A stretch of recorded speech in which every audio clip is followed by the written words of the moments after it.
The following episode discusses matters of death and suicide. Listener discretion is advised.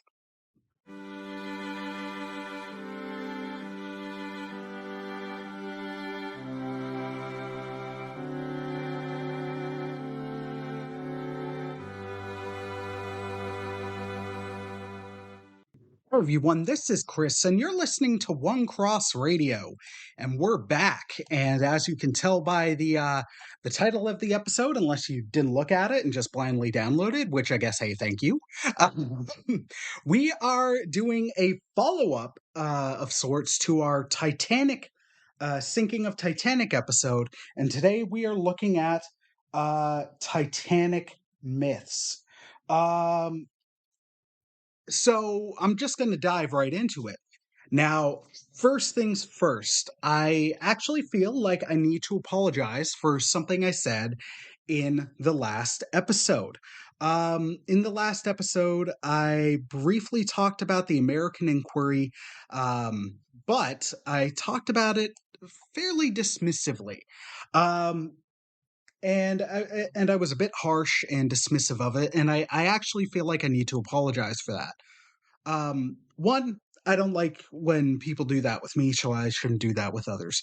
Two, I was conflating uh, the American press treatment of the sinking with the actual inquiry.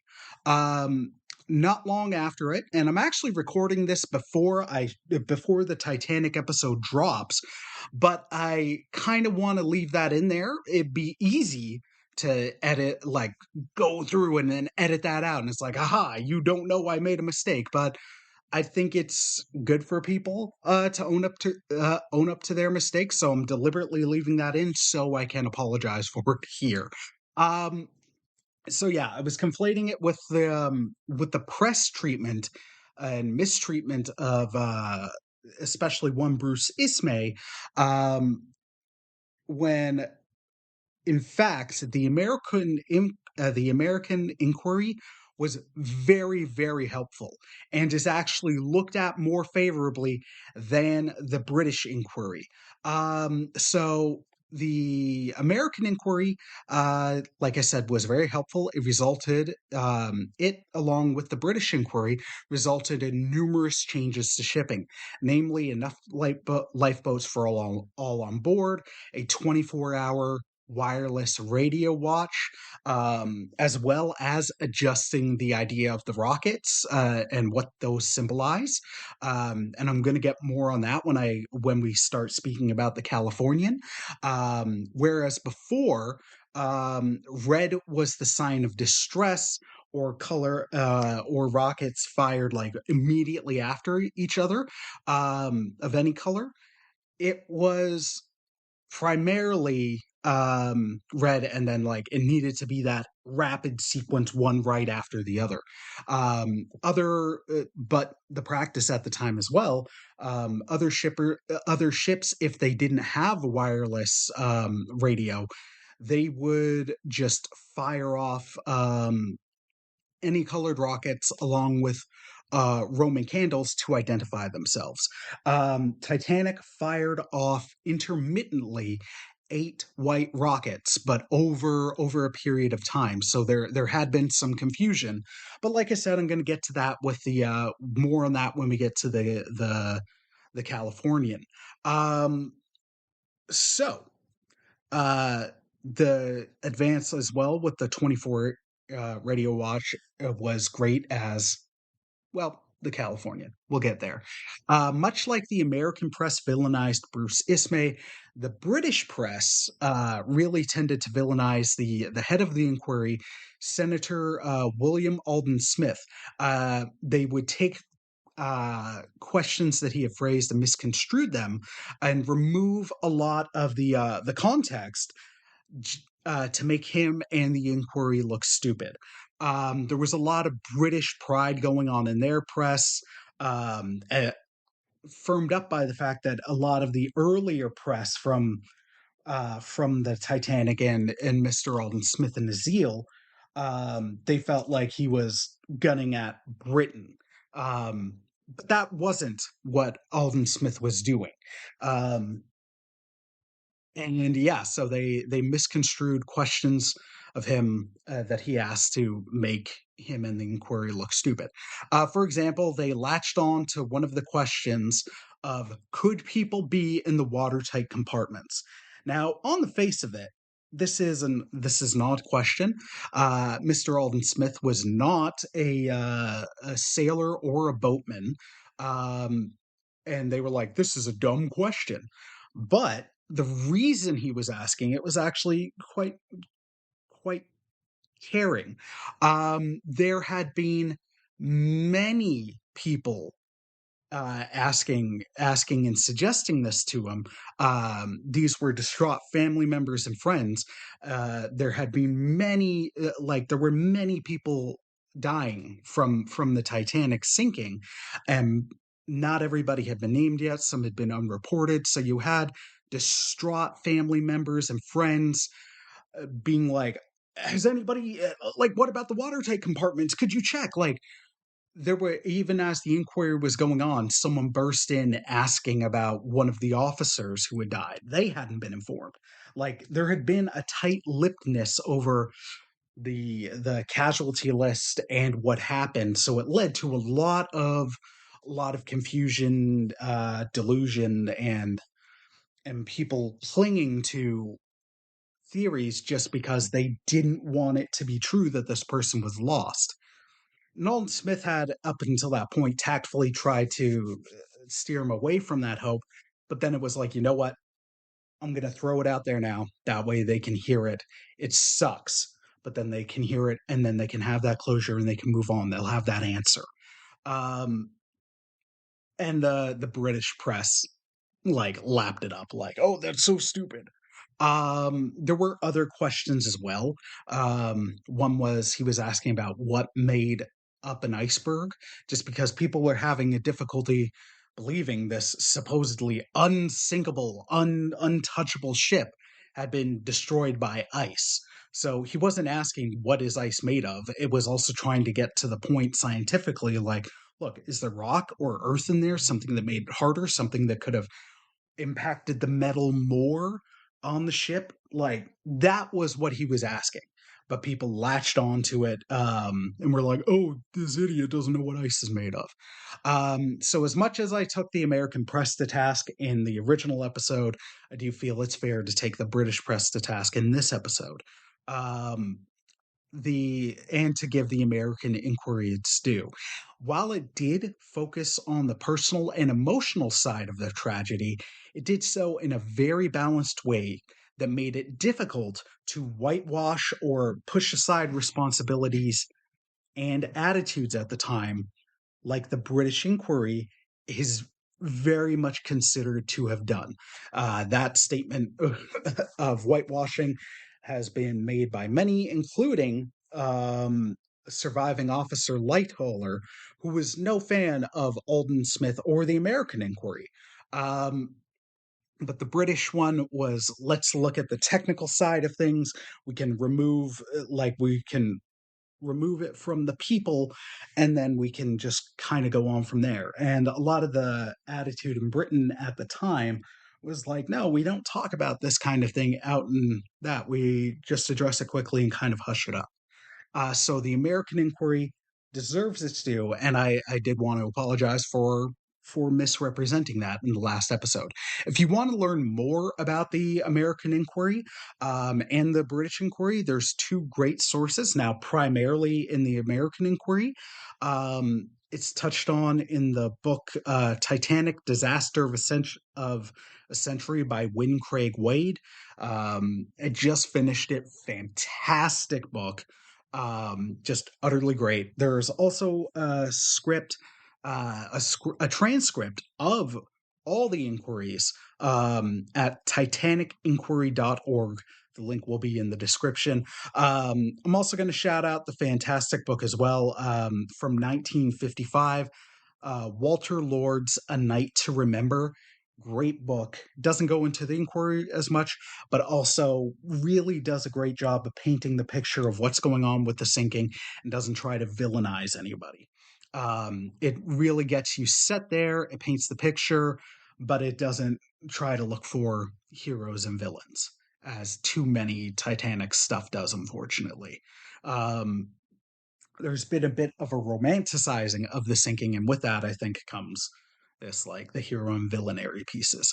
Okay, so I wanted to own up to that and give the thing its due off the bat. Now we're going to dive into some of the disputes. Um, the first one being Captain Edward Smith's behavior and fate. So Smith had in, I believe, 1907, so about 5 years before the sinking, said this in an interview: I cannot imagine any condition which would cause a ship to founder. I cannot conceive of any vital disaster happening to this vessel. Modern shipbuilding has gone beyond that. Um, and that seemed to be very true of Smith's and many captains' attitudes at the time. Smith rightfully, by both committees, had been found to be responsible for being indifferent to the dangers the ship had faced.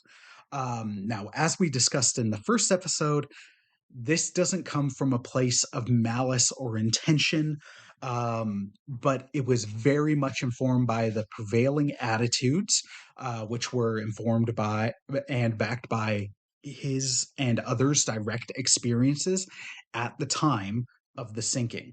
Now, I don't think that, and I also don't think this undoes Smith's efforts to get as many people, especially women and children, off the ship. Smith was addressed somewhat harshly by the American inquiry, and you can understand why. But if you look at it, and again, hindsight, and we're over 100 years removed from this, um, like, oh my gosh, we're like 111 years removed from it. Um, you can see how the thinking and attitudes and practices of the time really informed Smith's inaction and questionable judgment of not slowing down. And like they didn't speed up, but they didn't slow down. They didn't proceed cautiously. But that was the thinking at the time. Smith's fate and death has been up for discussion over the years, as it was never directly seen by anybody, and his body was never recovered. Conflicting reports have led to several beliefs. Um, the most famous of which is that he went into the wheelhouse and died on the ship. This was reenacted in many adaptations, but possibly most famously in Cameron's Titanic. Others claimed that he dove off a bridge near collapsible boat B, and that's possible, but it's also possible that witnesses mistook him for Officer Lightoller, who did this exact same thing. And other witnesses and Lightoller himself could corroborate that he did that very thing. So, yeah, Titanic's a big boat. It's possible, but it's also possible that it was mistaken. Now, there are also several accounts that Smith may have been seen in the water near overturned collapsible B during or after the sinking. Colonel Archibald Gracie reported that an unknown swimmer came near the capsized and overcrowded lifeboat, and that one of the men on board told him, "Hold on to what you have, old boy. One more of you aboard would sink us all." And in a powerful voice, the swimmer replied, "All right, boys, good luck and God bless you." Gracie didn't see this man, nor was he able to identify him, but other survivors later claimed to have recognized this man as Captain Smith. Another another person, or there was another swimmer, possibly the same, reportedly never asked to come aboard the boat, but instead cheered its occupants, saying, "Good boys, good lads," with the voice of authority. One of the collapsible beast survivors, fireman Walter Hurst, tried to reach him with an oar, but the rapidly rising swell carried the man away before he could reach him. Hurst said he was certain this man was Captain Smith. Some of these accounts also describe Smith apparently. or allegedly Smith carrying a child to the boat. Harry Sr., one of the stokers from Titanic, and second class passenger Charles Eugene Williams, who both survived on Collapsible B, stated that Smith swam with Smith swam with a child in his arms to Collapsible B, and then Smith presented the child to a steward.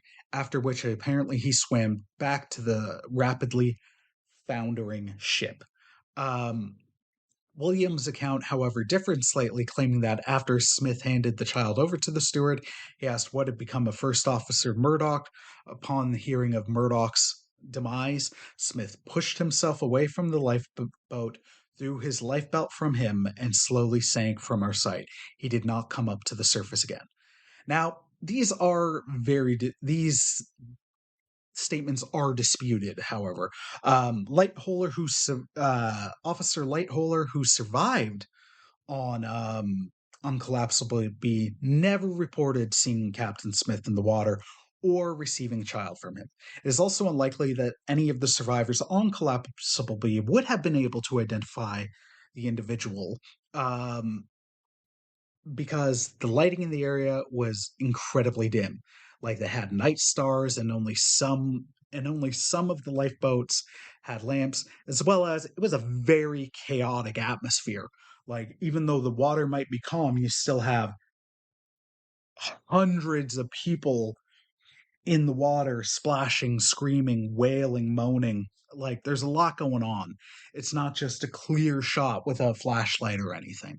Um, so there's a fair speculation that these instances were more so wishful thinking on the witnesses' parts, and they were hoping that it was the captain. Now, an officer had been reported to shoot themselves on the Titanic. There was a shooting near Collapsible C, and one witness said it was Smith. But this has been heavily refuted by the surviving crew. No witnesses of the shooting and then suicide ever described the person with Smith's distinctive white beard, which was a feature that made him stand out from any of the other crew, basically. Nor was Smith ever found or known to be in possession of a revolver. The gun used in that shooting, and we'll get to that shooting in a little bit. So it's very, very unlikely that it was Smith. Smith's fate will probably never fully be known. There's a poeticness and sentimentality almost in thinking of the captain going down with the ship. That was a prevailing attitude at the time. And going down in the wheelhouse is there's a poeticness to it, but it might make for a good scene, but it's also not anything that's absolutely fact. Um, it's been reported as such, but there's enough evidence to show, hey, it's not absolutely fact.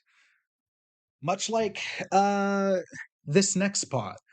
So the next one is we're looking at First Officer Murdoch's fate. So I don't have as much to dive into this, but again, this is speculation, and it's been immortalized on film often. Again, looking at Cameron's film in particular. So there had been a shooting at around Collapsible Boat C. What had happened was at first there was shooting around it as a warning, and then shooting at somebody who wasn't going for it. Um, a group of men were swarming Collapsible Boat C as they were trying to load women and children, as they were trying to load. And Murdoch was of the side, like women and children first and then men afterwards.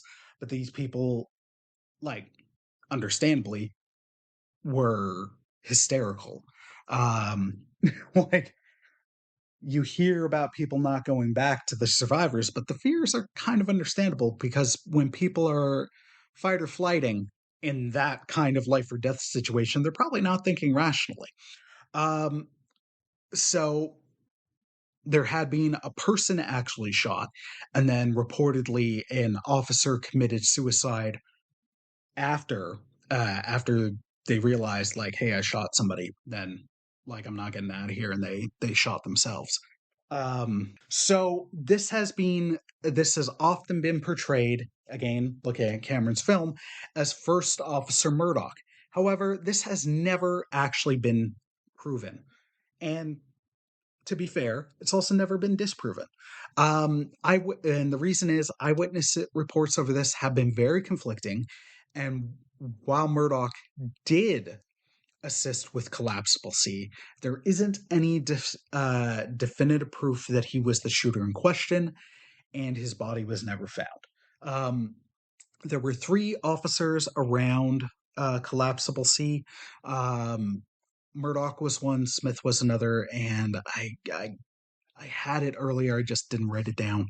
The third officer, a different officer as well, um, but he didn't survive either. So there are many bodies that were never found from this disaster. So with that, there's nothing to authenticate it. So again, it's just one of those things where this is something that often gets put in media involving Titanic, but it's not necessarily fact. Moving on. So next up, it's on the train of, hey, well, it's being accepted a fact, it isn't necessarily. Now this one is likely. Um, so this one is my brain hiccuped. This next one is about Near My God to Thee. The hymn that was famously and has been again in numerous films, debatably most famously in Cameron's Titanic, it was a hymn that the band apparently played um, while the ship was sinking and was the final piece of music played. Now, many people attributed this to happening. Now, there had been a ship that went down in 1906 where everybody did sing the hymn, so there is a basis for it, and it's possible that the legend started there, and the people on Titanic who heard of this attributed it to it thinking like, oh, that's what's happening here. But again, there are conflicting reports from people who were survivors who did say, yes, I heard them play Near My God to Thee. Others, others said the band played famous waltz Song de Autumn, which the band would have been instructed like, hey, as there's all this chaos, we want you to keep people calm. So play happy music. So a waltz would be inclined, but at some point, it's obvious what's happening. The ship's going down. The band members know it's going down. They know they're going down. Um, so it is entirely possible that it did get played. I'd say it's probable, but there's no guarantee. Now the other thing complicating it is Near My God to Thee comes in three known and a fourth kind of unknown, a pseudo version. So the three known versions are Bethany, Horbury, and Autumn, and the quasi version is actually what I used as the theme music for this episode. Because again, I'm thinking it's a somber topic, so the friendly theme doesn't work as well. Doesn't seem as appropriate. But a lesser known version, a Methodist version called Proprio Dio. Now that one is it like many sources do think it was likely the autumn version of Near My God to Thee. Other experts have really reported it to be Proprio Dio. This one is disputed and understandably so, but I'd say it's likely played, but it's also not a thing that's 100% fact. And it's just one that comes up frequently on many lists that talk about like things that Titanic isn't like things you knew about things you got wrong about the Titanic.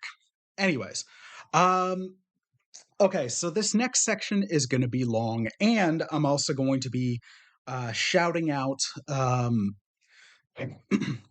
one person in particular, who I'd say, even though not last week, the last episode, yes, I did go to bat for Mr. J. Bruce Ismay, and I did say, like, yes, I would personally consider him more of a hero of this story than a villain. Now, I'm not saying he was a hero, but he it's been proven in the inquiries that things he was made out to do didn't happen. And he actively participated in helping in saving lives. Um, that should be categorized as heroic. I'm not saying he is a hero, but as people paint him as the villain and say and have blamed him, and the American press at the time chastised him for it. No, I'd be like, if we're on a villain to hero scale, he's more on that hero side. Person who we're going to talk about shortly is unquestionably a hero and was officially recognized as such. Now, I'm going to get to him in a second. So, this section is tied into one of the more famous pieces with Titanic. There was a mystery ship spotted about anywhere, commonly cited from 5 to 12. So, most estimates place it around 10 miles away, and that ship turned out to be the Californian. So this section is called the Californian's lack of action. So the Californian in both inquiries was to be found to be responsible for not more people being saved. The Californian was about 10 miles away of the Titanic and observed the ship from about 11 p.m. or 2300 until around 158 or possibly up until it's sinking. Um, Now, this is where I'm going to tie it into earlier. They did see rockets fired, but as mentioned above, the rockets at the time for distress were red or any color fired in very rapid succession. Titanic was firing white rockets, but they were very intermittent. There wasn't like an interval of 30 seconds. It would be fire one, 20 minutes later, a fire second one. The first one, uh, they thought was potentially shooting star, which they had seen many of that night as well. So I might not. I'm not trying to play devil's advocate or anything, but I'm also trying to say like, yes, mistakes were made, but again, this was. I think this points to a lot of the issues at the time. Um, and attitudes at the time. Okay, so Titanic was firing white rockets. Further, the wireless had been shut down for the day before I believe a good hour before Titanic sent out its CQD and then SOS. This was customary practice at the time, and it was not told to be turned back on. Now, this was something very frustrating to everybody involved in the inquiry, and a question that many, myself included, have wondered for years. Like, man, if you had, it's one of those things where the sinking of the Titanic has so many ifs, like, if this had been done, if this had been done. And this is one of those frustrating ifs. The fact is, for whatever reason, it wasn't told to turn back on. Captain Stanley Lord did, however, um, he did. Sorry, I lost my place in my notes. Um, he did, however, uh, ask them to reach out to the ship with Morse lamps to see what was happening because they were kind of confused what was going on. Now, also to paint a fair picture for the Californian, it had stopped for the night. It was in an ice field. It had even messaged the Titanic earlier that evening saying, "Hey, we stopped for the night. We're surrounded by ice." Um, but anyways, so they had tried to reach out with the Morse lamps, but they never saw a response, and they tried again and they never saw a response. So that's kind of what happened. And as they never received a response, they never turned the thing back on. They didn't go. It's frustrating, but they didn't. It's quasi understandable, but it's also like, man, this was this inaction did not help anything. Um, at the time of the inquiries, both the British and American teams condemned the Californian and Captain Lord for its lack of action, saying it could have saved most or all of the lives. Now, this is where I'm going to interject a little bit. Um, this has been later refuted. Um, so the inaction is, of course, like I mentioned, very frustrating and an indication of the complacency um, and lack of clear communication at the time amongst shippers. Um, this assertion is inaccurate. Given the timeline of events, namely that the Titanic didn't start firing rockets until around 12:45 in the morning. Even if the Californian had been able to go to its rescue right then, and go right then and there as soon as and we're talking about the first rocket. Um, Even if it left right then and there, you would have to add in it would have to take time to navigate out of the ice field it was surrounded by. Its top speed is 14 knots, and a knot is a nautical mile per hour, and it works out to be roughly 1.15 land-based miles per hour, or for the rest of the world, 1.852 kilometers per hour. Um, Keeping that in mind, like as it's waving around the ice, it if it was going at its maximum speed, that time would have it arriving around the time of Titanic making its final plunge. There is no way it could have arrived as soon as the Titanic hit the berg. Anybody who says like, "Oh, if the Californian just came, everybody would have been saved," that's factually not true. Like that's not an accurate picture. Um, Even at best speed, it would have arrived after it sank. Now, there have been estimates in the past that it could have saved some additional lives. That's Nothing's firm on that though. Now, it could have been an additional up to an additional 2 or 300, which would have been fantastic and amazing, but it's also not 100% clear. So I love that this has been over time recognized like it couldn't have.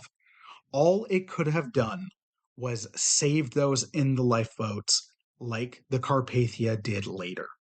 And this is backed by a 1992 review of the case by the Marine Accident Investigation Branch, which is a UK government body. They concluded that, had the Californian reacted to the distress signals, they would have been unlikely to achieve anything more than the Carpathia. And that would have been, they could have rescued those who escaped. Nonetheless, they still condemned the inaction, which is fair. Um, Now, this is where I'm going to add in a bit more of my personal opinion and also give the shout out that I mentioned earlier. So, I think what also adds to the anger at the time and still towards the Californian and its captain Stanley Lord's inaction was the complete opposite response from the Carpathia and its captain Arthur Roston. As soon as the Carpathia received the distress message from the Titanic, it immediately began its 58-mile or 93-kilometer journey to rescue the ship. It knew it would have to pass by ice. It was going out of its way. It was like the opposite direction of where it needed to go, and it had passengers. But Captain Arthur Roston was just like, no, we got to go do this. So he also communicated clearly and effectively with this crew and came up with the following plan that worked perfectly. And this stuff is awesome. So the captain notified the chief engineer to call another watch of stokers and make all possible speed towards the last reported site of the Titanic. They also helped speed up the ship by removing heat like steam that was going off to heaters and stuff throughout the ship. So as much of the steam was possible was focusing towards the speed. He communicated to the first officer to knock off all work which men were doing on the deck, um, to then watch the deck, prepare all lifeboats, take out spare gear, and have them ready for turning outboard in case they came across any jeopardy and they themselves hit an iceberg. Um, there were a couple doctors on board, and then he split them up accordingly. So the English doctor, with assistance, was to remain in the first class dining room, help first class um, passengers from the Titanic as soon as they boarded. An Italian doctor, with assistance, was to remain in the second class dining room and do the same. And an Hungarian doctor, with assistance, was to remain in the third class dining room as well. Each doctor was to have supplies of restoratives, stimulants, and everything to hand for immediate needs of probable wounded or sick. Um, then Purser, with assistant purser and chief steward, were there to receive the passengers at different gangways, controlling their stewards and assisting Titanic passengers to the dining rooms, etc., and also to get Christian surnames as all survivors as soon as possible to send by wireless. There was an inspector, steerage stewards, and master at arms to control the Carpathia's steerage passengers and keep them out of the third class dining hall, also to keep them out of the way off the deck to prevent confusion, which is fair. There are passengers here. Um, as you read about the Titanic and the state of the world at the time, third class was really, in a way, left off to itself. And there was confusion and panic. And actually, in The Night to Remember, there was an interview with someone from the Carpathia who was certain, as some of this stuff was going on, that the ship had been like their ship had been damaged. Um, so this plan it's actually perfect. Um, there was to be a chief steward, and that all hands would be called to have coffee, etc., ready to serve out to survivors and the crew of the Carpathia as they're going to be working like crazy over the next little bit. Um, as well, have coffee, tea, soup, and other hot things in each saloon, blankets, and at the gangways for some of like for the passengers and the rescued. Um, they wanted to see all rescued cared for and immediate wants attended to. Rostron's own cabin and the officials' cabins were to be given up. Smoke rooms, library, dining rooms, etc., would be utilized to accommodate the survivors. All spare berths in the steerage section of the Carpathia is going to be utilized for the Titanic's passengers, and they'd get all of the steerage passengers grouped together. The Carpathia's steerage passengers grouped together.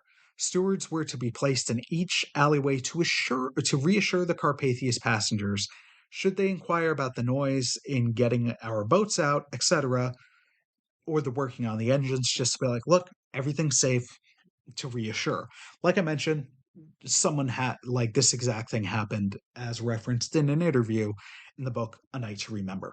Um, for the chiefs and first officers, all hands to be called, get coffee, and prepare to swing out all boats.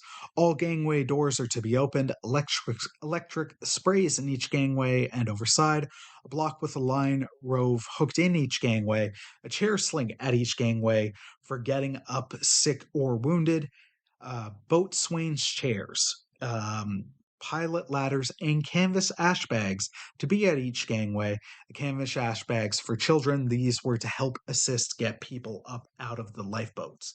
And all lifeboats, as mentioned, were prepared and swung out in case they had to go out or in case there anything befell their ship.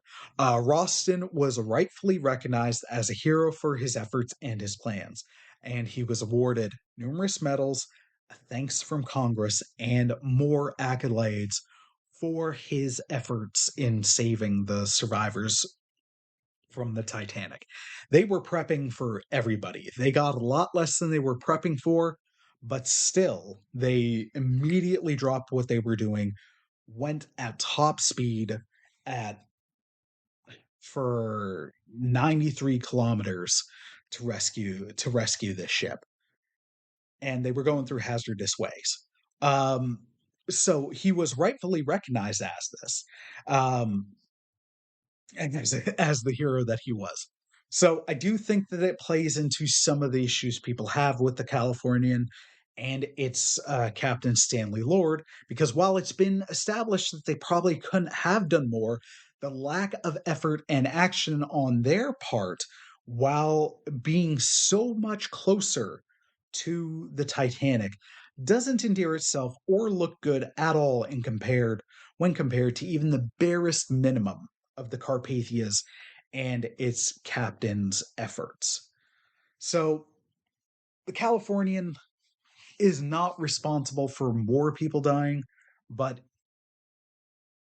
it could have helped more. It potentially could have helped more people live at the least, or at most, not necessarily by many. Um, but the survivors could have gotten out of the water, out of some of the compromised boats sooner. So that's the most of the section. I will quickly touch on one of the conspiracy theories, which ties into, I've called it switcheroo slash deliberate sinking. There was the theory that the White Star Line was looking at the ship as a loss after the Olympic had been damaged earlier that year. So in theory, like the theory posited that basically a week after a week at dry dock, they switched the ships, and so the ship that went sent out was the already compromised Olympic, just with Titanic decorations, and that the Titanic stayed in dry dock. I'm going to quote British historian Gareth Russell here.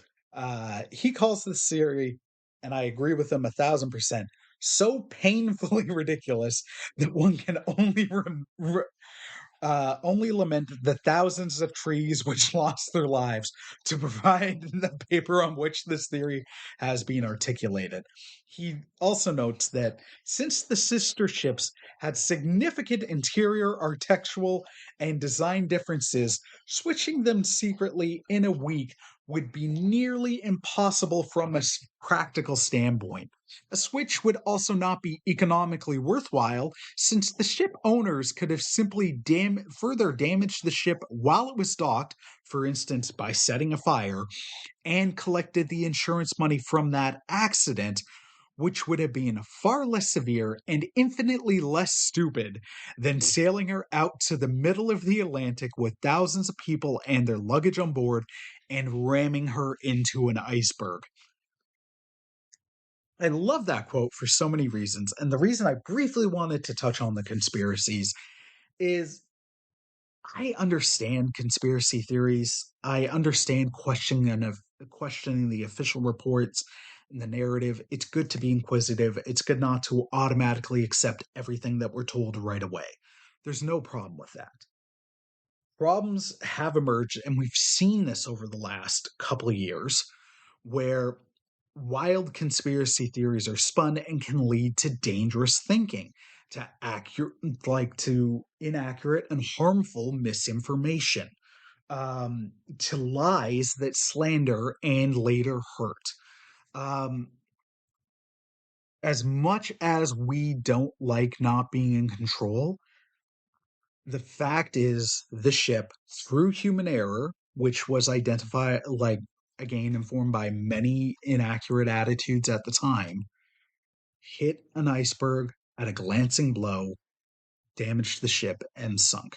There are other conspiracy theories that I don't really want to get into, and there's not as much evidence to them, and they're also stupid. But this one, because it's not a, I ever at least once a year go down the Titanic rabbit hole, and not a time goes by where I don't see, especially that one, pop up where it's like the true story about the Titanic, a YouTube video, an article, or someone who finds this and finds the flimsy evidence, pieces it together because they really like it, and the clickbaity stuff, and they post it. this historian shuts it down harshly and wonderfully. So I wanted to close with that. All right, so that's gonna wrap the episode today. I hope you enjoyed today's episode. I kind of I have a fascination with some disasters, so there might be more of these kind of episodes. Um, and Titanic will always be interesting and fascinating to me. One, it's as tragic as it is fascinating, and there's a lot of lessons to be learned from it. Two, I also really, really dig the Cameron movie, and I watch it at least once a year. So it's one of those things that happen that I've got an attachment to. Say what you will about that. And after doing the first episode, I did want to split up and address some of the myths and some of the stuff that it's disputed, even though it's been perpetuated prominently in films. Um, so I hope you enjoyed today's episode. Again, if this has been at all interesting to you, if you want to learn more about the Titanic, especially the inquiry, like I said, there's the link below, titanicinquiry.org. Oh my gosh, the amount of effort that the people put into that is insane. I love them for it. Um, as well as the excellent books 1955's A Night to Remember by Walter Lord and 2012's The Titanic Disaster of a Century by Wynne Craig Wade. Now that is an updated version of an earlier book of a book he released in 1977. I don't have the title there, but it is a fantastic book that looks at the sinking, mostly looks at the inquiry, but it does so in a concurrent fashion. So when the inquiry's hitting about particular things going on with the ship and the sinking, it's then giving you a lot of that first eyewitness stuff in a timeline fashion. So it's a very interesting book. Also, if you like it all what I do and you feel you can support myself, this podcast in any way, feel free to hit up our Patreon and become a patron to our show. Shout outs to our awesome patrons, Bex and Nathan. Thank you guys so much. Patrons get the episodes early, sometimes super early. They also get early exclusive episodes, behind the scenes stuff. If you feel you can contribute at all, that'd be awesome. Also, feel free to hit up our link tree and you can check out our other shows that we're a part of. Um, Radio Arcade with my boo Christian, as well as the infrequent Power Bombs and Pile Drivers Wrestling Appreciation Podcast. All that being said, I hope you all have a wonderful day. Stay safe. Let me know what you thought of today's episode. Be good to one another. God bless, my friends. Take care. Peace.